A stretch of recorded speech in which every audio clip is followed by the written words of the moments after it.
আসসালামু আলাইকুম প্রিয় দর্শক। আজকের আলোচনার বিষয়বস্তু হচ্ছে পিআর পদ্ধতিতে নির্বাচন। পিআর কি? পিআর হচ্ছে প্রপোর্শনাল রিপ্রেজেন্টেশন, অর্থাৎ অংশীদারিত্বের গণতন্ত্র বা অংশীদারিত্বের সংসদ। এই অংশীদারিত্বটা কি?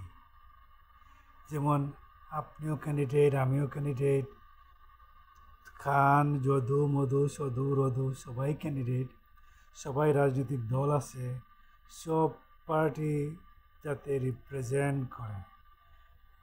এই পিআর পদ্ধতিতে কিভাবে নির্বাচন হয়? খান, শাম, যদু, মধু, কদু এই 5টা দল আছে। খান প্রত্যেকটা দলে পেল ফর এক্সাম্পল এভারেজ 20% করে। 5টা দল, 5×100, তো একটা দলে পাবে 5/1 60টা আসন। এখন 60টা আসন নিয়ে কেউ যদি উইন করে, সে তো সরকার গঠন করতে পারবে না। সরকার গঠন করতে দরকার হবে 151। কিন্তু ওই যারা 60টা করে পেল তাদেরকে খান, শাম, যদু তাদেরকে 3 পার্টি এক হতে হবে। এখন 3টা পার্টি এক হতে হলে বাংলাদেশের যে অবস্থা, বাংলাদেশের এই অবস্থার প্রেক্ষাপটে বিভিন্ন পার্টির কোয়ালিশন টিকিয়ে রাখা কতদিন সম্ভব? বৎসরে বৎসরে তো নির্বাচন করা যাবে না, করা ঠিকও নয়। এই জন্য পিআর পদ্ধতি বাংলাদেশের জন্য এখনো প্রযোজ্য, এখনো উপযুক্ত নয়। তাই পিআর পদ্ধতিকে চেঞ্জ করতে হবে।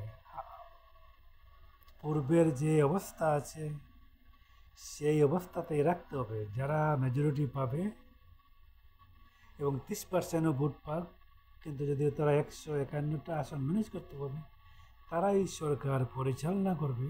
অথবা পিআর পদ্ধতিতে সরকার পরিচালনা করিতে হইলে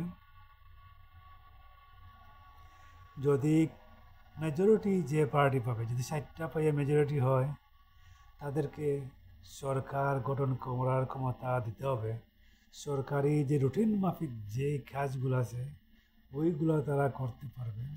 এবং কোনো সংশোধন, আইন প্রণয়ন এগুলা করতে হলে তাদেরকে 151টা আসন মানে মেজরিটি পাইতে হবে। তাহলে ওই এনি বিল সংসদে পাস করা যাবে। এটাও সম্ভব নয়। তাই বাংলাদেশের প্রেক্ষাপটে পিআর পদ্ধতিতে না যাওয়াই ভালো। ভোট দেবেন টেকনাফে, এমপি হবে তেঁতুলিয়া। ভোট দেবেন সুন্দরগঞ্জে, এমপি হবে জামালগঞ্জে। এটা এখনো বাংলাদেশের জন্য উপযুক্ত নয়। ধন্যবাদ। লাইক এবং শেয়ার করবেন।